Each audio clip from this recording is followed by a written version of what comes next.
Sat Nam, everyone. It's Candace from Soulfire Social coming to you today with an open heart and a sincere apology.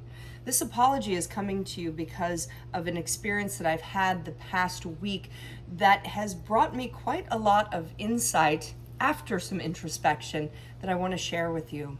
As many of you know, I spent the last 4 months on the road, and I came home, and this year I was so excited. I'd made 2 weeks of space for me to simply get unpacked, get settled, get ready to go for the season ahead.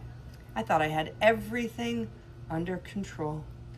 But I came in, and I came into quite a mess. I have a leaky roof, I have a rotten floor, and I've spent the last 10 days, instead of getting prepared and coming into that place of joy in my home, I came into a place of anxiety and stress, having to spend so much time trying to organize meetings, calls, things like that, worrying about money, fear about not being in my home.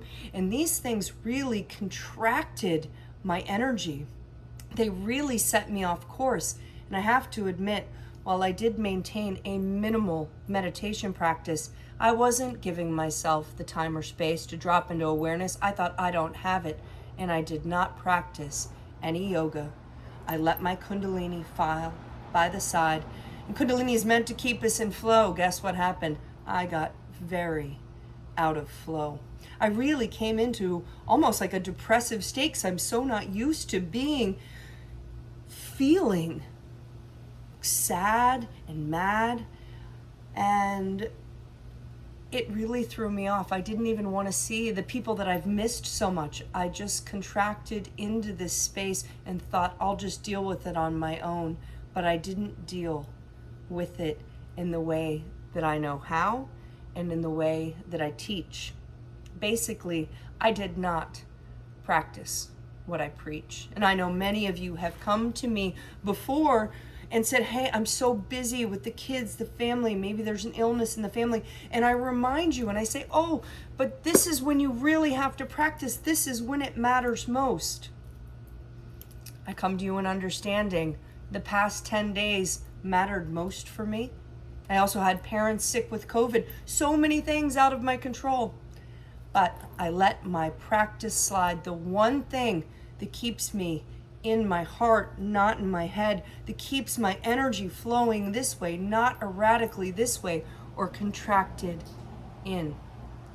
And so this apology is, hey, as I was coming through this, I realized the night before last, this is what I'd done. And I really had to look in the mirror and say, you need to get back to what makes you feel centered, what makes you feel neutral. And yesterday I got on my mat right here and I practiced for 90 minutes and I meditated and I made the space in my day, and I had a completely different experience. I could manage the calls, I could manage the people. I was like, hey, this is out of my control. I can deal with whatever comes my way. I have friends, I have family, I have a community, I have faith. Yesterday, my faith came back. And I wanted to share this with you because nobody's perfect. There's no spiritual hierarchy. This is my job. It's a lot easier for me to stay in practice. And so I want to honor you by saying that. I also want to honor us with a reminder that it works. It's called a practice for a reason.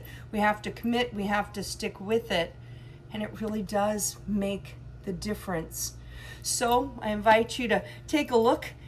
If you've fallen off track anywhere over the summer, if something set you off course, or just if you want to do a little extra work being in flow, join me. Next week we kick off with the Monday, Wednesday, Friday, 8:30 to 10, virtual Kundalini by the pool. My 9:15 class on Tuesdays at Jiva kicks off. And we're also going to be doing a special introduction to Kundalini workshop at Jiva. So if you have never been and you have questions and you are like, what is this practice? This is for everyone. It's a 2-hour workshop. It's in the mail as well. And then we'll restart the super powerful Kundalini rebirthing, which helps us to clear all of our subconscious, all of the things we take in from all these calls, the media, the TV, the phones, the radio, all of that. It helps us to clear it out so we can come into that beautiful neutrality in our minds. I really hope that you know how sincere this apology is, and it's kind of, I hope, inspiration to join me as we get back on track together. Or if you're on track, just come join. It's so fun and elevating. I want to celebrate and elevate with my community. I've missed you. And just a reminder, we can come back. We can also make mistakes, look at them, and grow. May I not forget again how powerful this practice is, and that it keeps me in flow. If you notice, you can give me a tap on the shoulder and say, hey, what's going on? I'll remind you, but with much more tenderness in my heart, about all of the challenges we face in this world. Let's face them together, support one another, and with that, stick with our truth, our divinity, with the Sat Nam.